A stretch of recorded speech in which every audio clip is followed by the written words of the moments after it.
Well, welcome back everybody. I hope you had a wonderful time between videos. This is going to be interesting because the last video was me basically introducing the concept of a network, and in this video we're running it. We're actually going to run a network on a computer to recognize digits. But the interesting thing is I never actually went over the algorithms that are involved in training it. I basically just went over the architecture. And that's kind of how the book went, which is why this video is structured, why the videos have been structured the way they are. But in the next few videos, we'll talk about the algorithms that are actually used to compute weights and biases during the training process.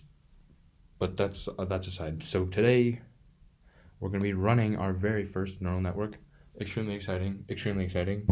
Well, it's actually not going to be my first time, but because I had to practice to make sure I knew how to do it so that I wasn't going to embarrass myself anymore on the internet.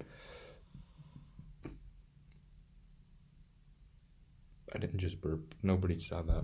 It's fine. It's a video. Anyways, let's get into the details of the network before we actually get to the computer and run it. Okay, so we talked a little bit about architecture last time, about how what a node would be inside of a neural network.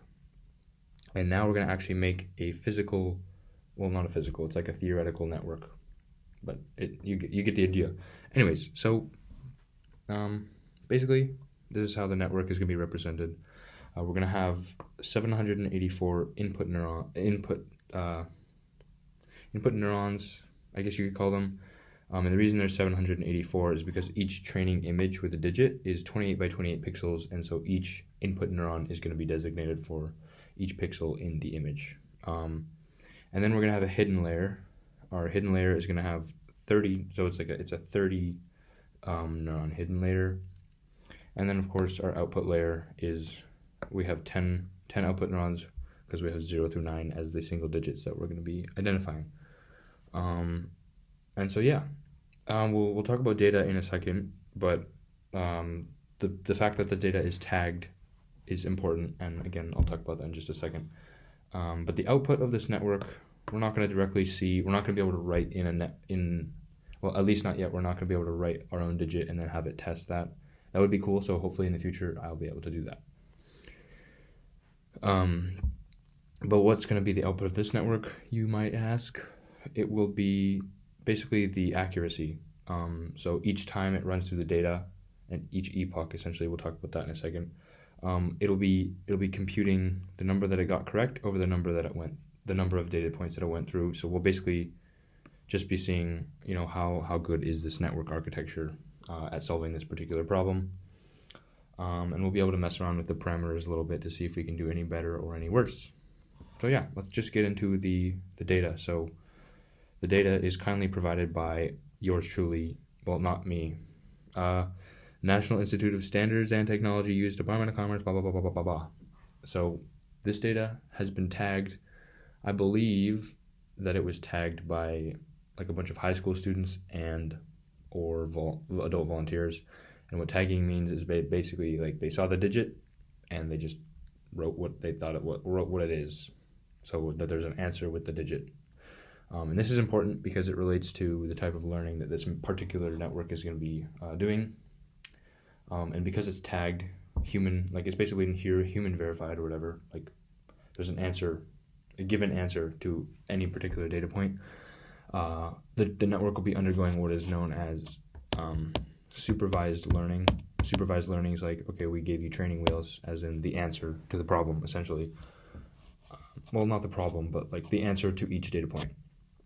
There are other kinds of training. So there's unsupervised training, which is, trying to teach a network based on novel data that isn't, there's no clear answer to what you're trying to solve. It's okay, let's categorize each data point and then try to place new data points in some of those categories.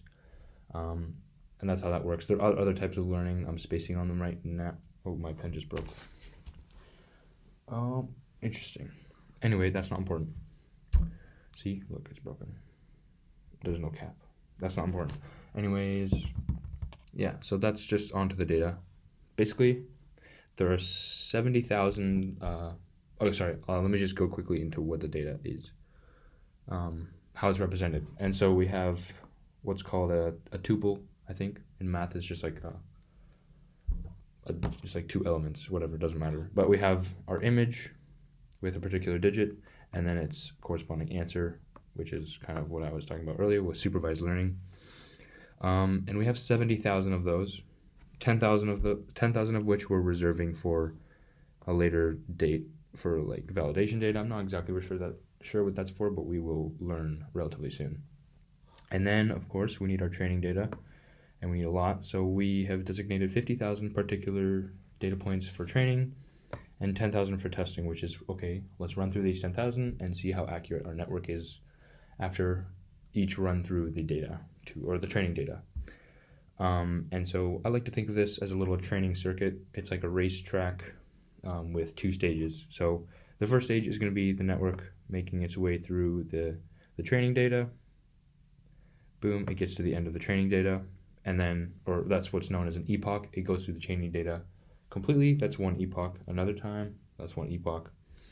And once it makes its way all the way through the training data, boom, it goes into the testing data, sees how many it can get correct, boom, that's when we get our output. That's when we get the output where it says X correct out of total, whatever. And then it does that continuously,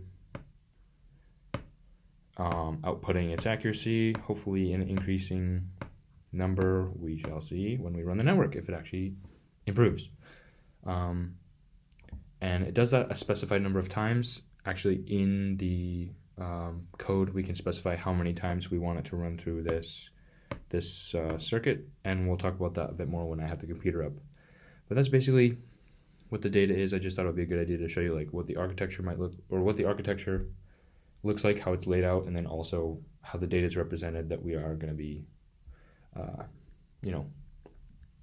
looking through, or how the data is laid out for the machine during its learning process. But yeah. And so you might be asking, okay, well, there's this architecture and this data, but what is the network actually doing with that data while it's running? And so kind of similar to what I was saying before, there's a circuit, right? There's a training circuit and a testing circuit. They're kind of like phases, you could say. So during the training phase, the network is running through all of the training data, using a lot of calculus to basically backtrack from each result to determine which or how it needs to change the weights and biases of each connection and node to minimize the cost function and return the most accurate result possible. And so, yeah, it involves a lot of calculus, backpropagation, and stochastic gradient descent. They're related. Backpropagation is an algorithm that's used to alongside the update rules, which we'll talk about in another video. And that's just how stuff's updated. So all in all, during the training phase, there's a lot of calculus going on, a lot of changing of weights and biases to hopefully create a better result or a better learned network. And just kind of like an example, so we have a little mini network here, 2 nodes, right? We have an input, we have a weight, and we have a bias, and then we have an output.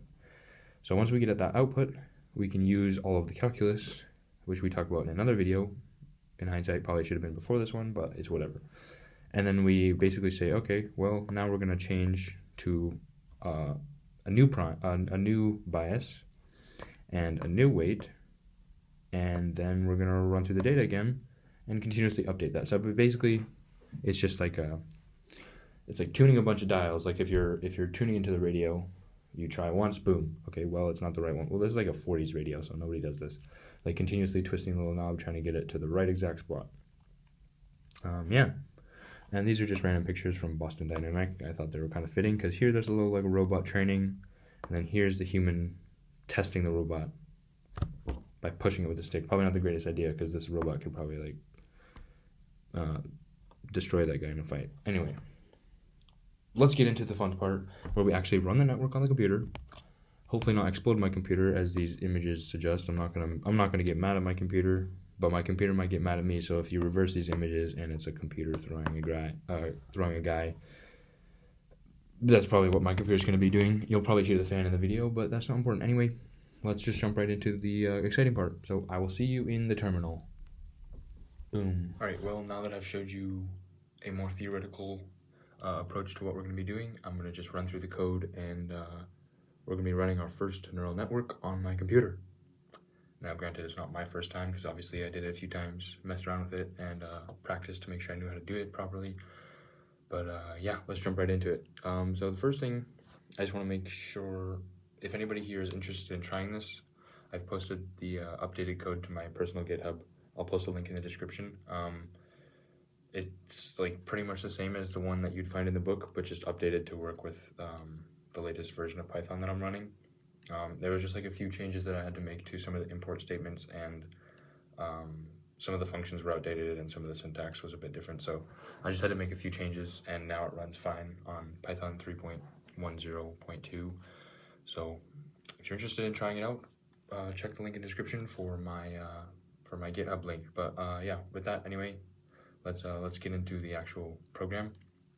And so on the right hand side, I have a terminal window just with some notes. These are basically like what I have to type into the command line, and you can follow along too to get it to run the first time.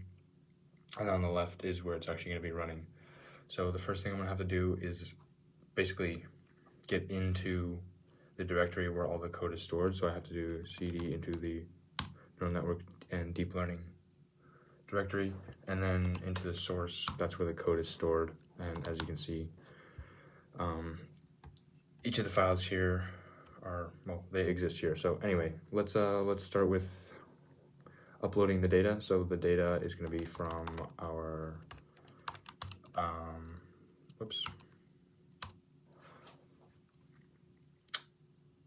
Oh, right.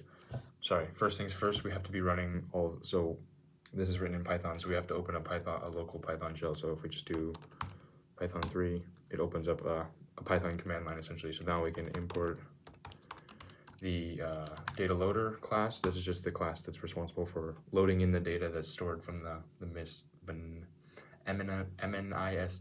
database or whatever.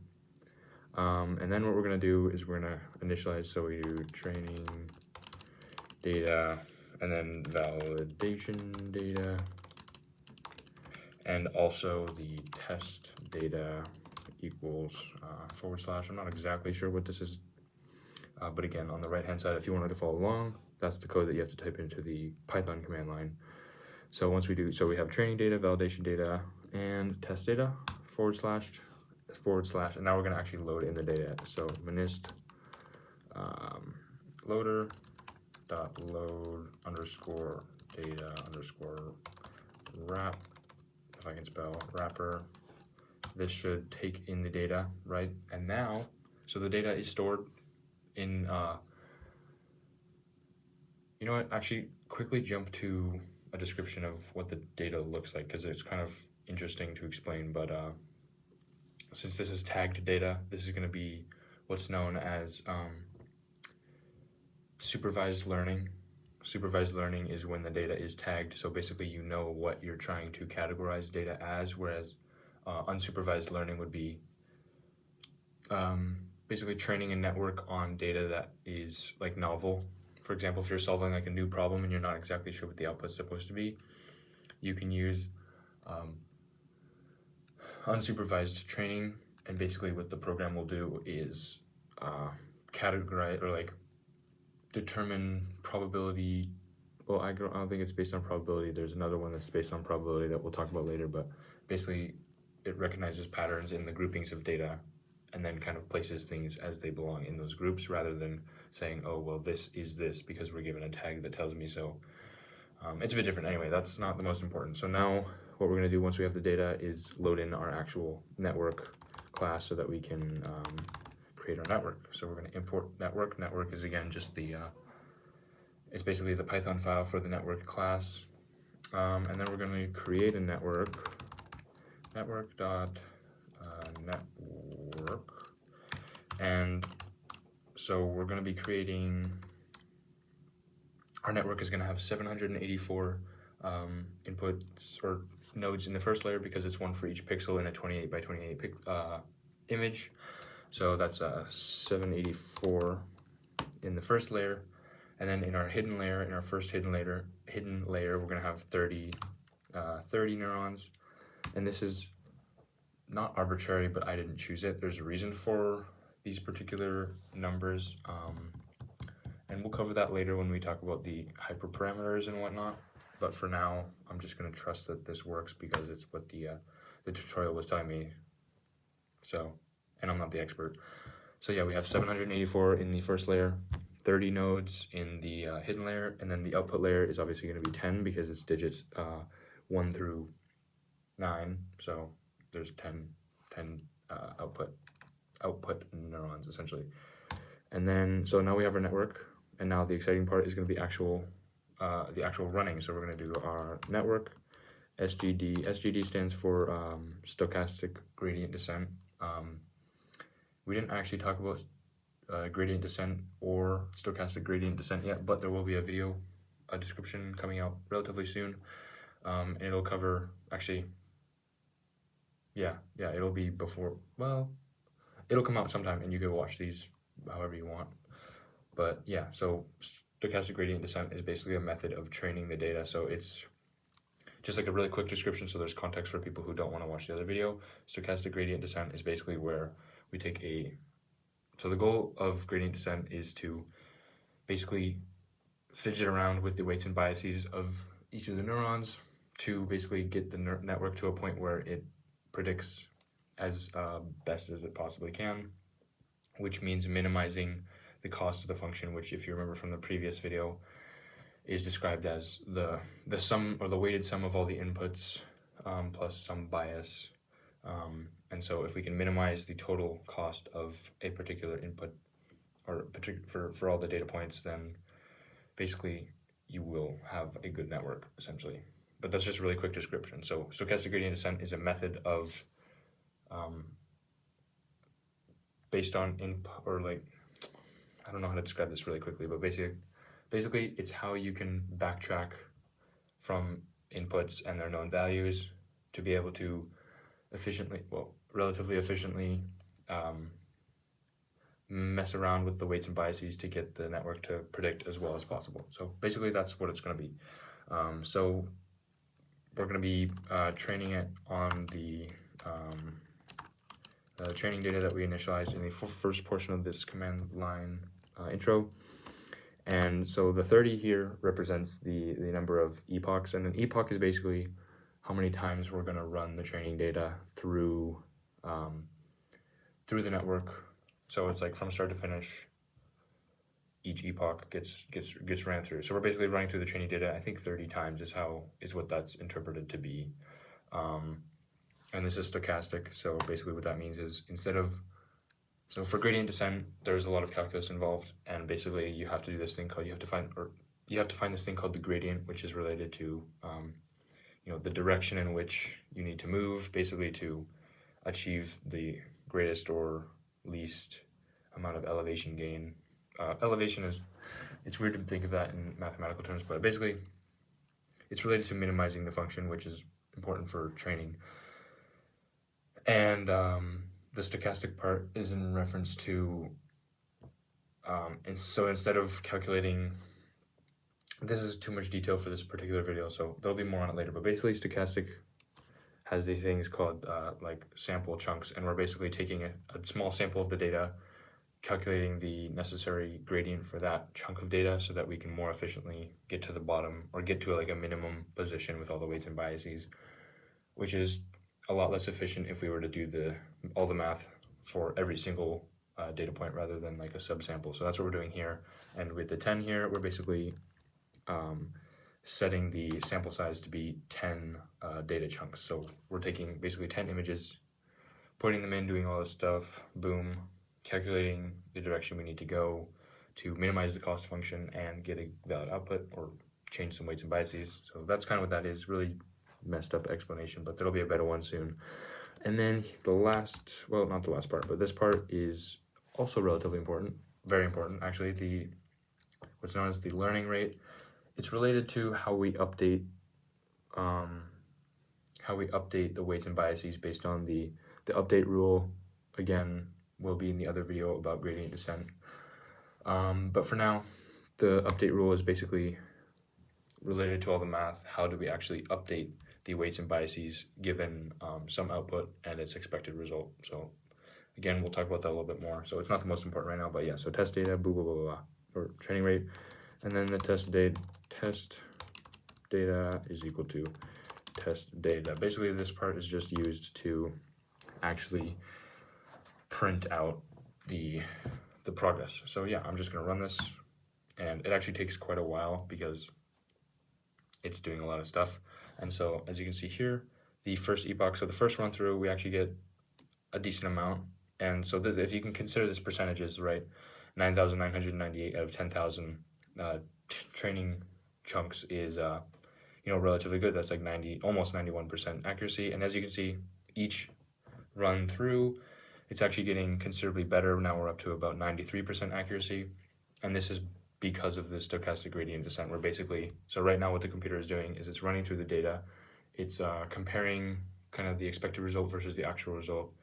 It's changing the weights and biases within the network that I talked about in the earlier portion of this video, based on a lot of calculus, and it's basically trying to minimize the cost, the cost meaning the weighted sum of the inputs and their biases, minimizing that so as to be as accurate as possible. So as you can see now, we're almost up to 95% accuracy, which is actually pretty good.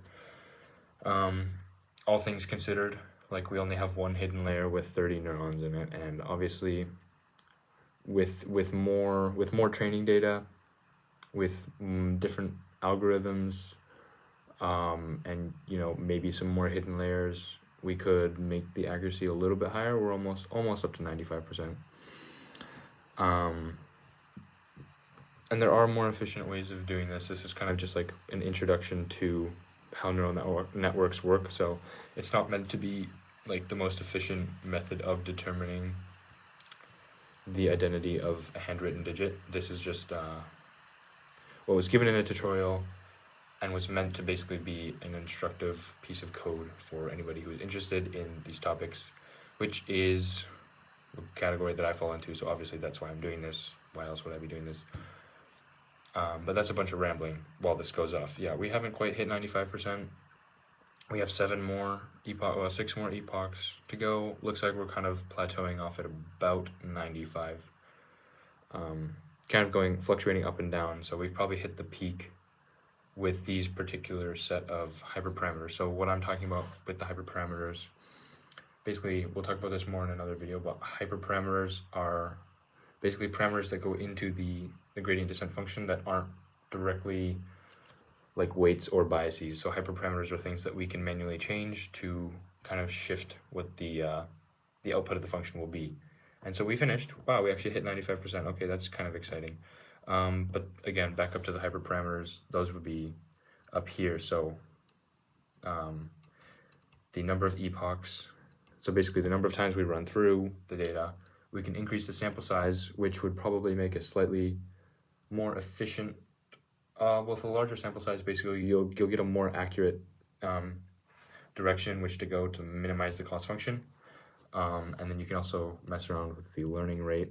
And so, maybe we should do that. Let's like experiment really quick. So basically, we're gonna redo what we just did, but let's change some of these hyperparameters to see how they might affect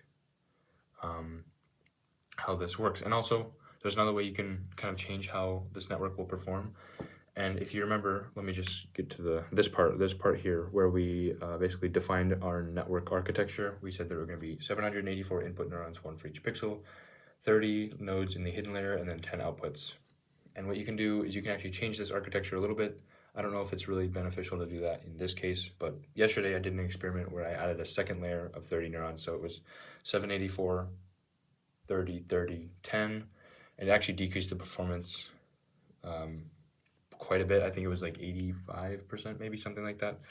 But yeah, let's just do an experiment. Let's say we change the size of the epoch to, or sorry, not the size of the epoch. Let's change. Whoops. Let's change the sample size to. Actually, let's try 100. That might be interesting. So instead of 10, it's basically 10 times more. So we should get like a slightly more accurate And let's increase the learning rate to, let's say 6. Let's just see what happens here. It might be a little bit slower, but we'll see what happens. Could be exciting, could be not exciting. We'll just have to wait and see. Oh, wow, okay.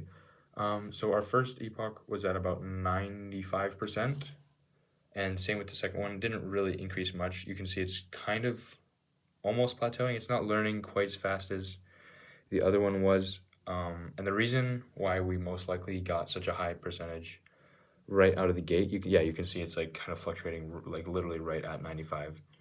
And the reason that we got such a high one probably on the first try is because, after the first run through, is because when we initialize the weights and biases, they're basically randomly chosen.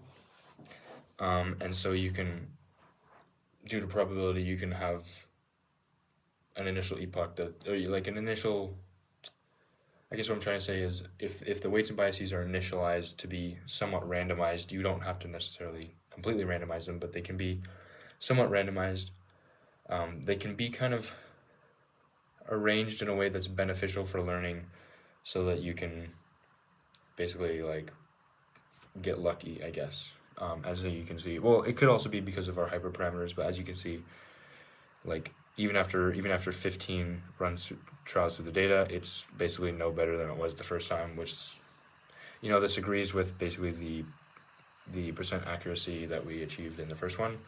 And messing with these parameters a little bit more, we might be able to increase the efficiency a little bit more, but it's more related to the algorithms that we're using. There are better network architectures, and also training algorithms that can be used to increase the overall efficiency of these kinds of networks. But yeah, so it's interesting. My computer's literally gonna explode. Actually, I shouldn't do that because it might reveal sensitive information. I was gonna look at the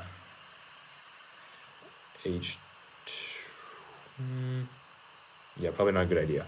But I was gonna basically look at there's a command in the command line I can use called htop, which allows me to basically like view the load on the CPU and stuff, and it would probably be out of this world because I'm training a network. But it's fine. It's fine. We don't need to see that. Basically, it's my computer's doing a lot of work.